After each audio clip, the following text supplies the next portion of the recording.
दिनै रां बोजा आरो गोदान सरकार जानायनि फार्स्ट टाइम बाजेट साबमिशन जागासिनो दं। नोंथांमोना मोजां मिथिगौ जे माबा chief minister doctor Himanta Biswa Sharma बिथांनि दैदेननायाव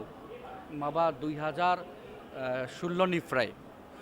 जेरैबायदि डेभेलपमेन्ट जागासिनो दङ माबा क्रेडिट हरनांगोन आरो मा होनो जिहेतु गोदान दायित्व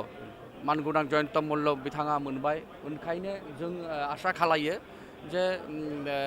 नैबे बाजेटाव प्रत्येकटा बिभागाव माबा माने बेथिक्रम बाजेट हमबाय आरो माबा नैबे बाजेट गेजेरजों जे प्रतिश्रुति रायजो जों इलेक्शननि सम माबा कमिटमेन्ट हरदोंमोन पर्यायक्रमे लासै लासै माबा कमिटमेन्टआ फुलफिल जागोन कमप्लिट जागोन माबा आंबो प्रथम फार्स्ट एक्सपिरियेन्स गोदान एमएलए जाबाय ओमफ्राय फार्स्ट टाइम आं नायनो हागोन बाजेटाव आरो जिहेतु पिडब्लिउडि बिभाग दं माबा एग्रिकालचार दं इरिगेसन दं गिदिर गिदिर डिपार्टमेन्ट दं आरो गिदिर गिदिर खामानि मावनांगौ आंनि समस्थियाव जेनेबा पिडब्लिउडि लामा बानायनांगोन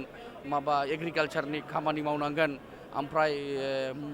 मा होनो वाटार रिसोर्स माबा फ्लाडनि सम ओंखायनो आं आसा खालायो बे नैबे बाजेटनि गेजेरजों माखासे डिपार्टमेन्ट मोजां खामानि मावनो हागोन दा फ्लाडनि सम ओंखायनो फ्लाडनि थाखाय मा बाजेट माबा हमबाय बा लाखिदों ओंखायनो दिनैहाय माबा बाजेट साबमिशन जानायनि उनाव फार्स्ट जानायनि उनाव आं बुंनो हागोन जे मा डिपार्टमेन्टआव मा माने पार्सेन्टेज अफ रेशिय' हाउ माच माने साबमिट खालामबाय दा बिजनि बिधान सभा बियाबनिफ्राय स्पेसियेलि डेभेलपमेन्टनि खेथ्रआव नोंथाङा मा आसा खालामो आं निश्चय आं बांसिन आसा खालायो मानोना आगोलनिफ्राय बिजनि समष्टि डिप्राइभमोन ओमफ्राय बिजनि समष्टिया चिरां जिल्लानि गेजेराव जिहेतु मोननै एमएलए सिट दङ बे मोननैनि गेजेराव बिजनि मोनसेल' ओंखायनो बिजनि समष्टि जिहेतु साब डिभिसन ओंखायनो साब division one kind of district ओंखायनो माबा बर'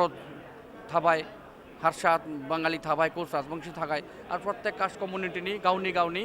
डिमान्ड दं ओंखायनो आं आसा खालायो माने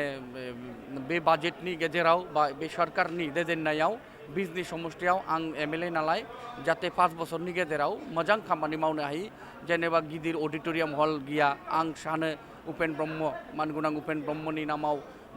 मोनसे गिदिर अडिट'रियाम हल बानायनि माबा बिएड कलेज सरकारि बिएड कलेज जानायनि ओमफ्राय लामा 2000 किल'मिटार बाखि दं लामा बानायनि बेबायदि खामानि मावबाय थागोन आरो थेंक इउ सार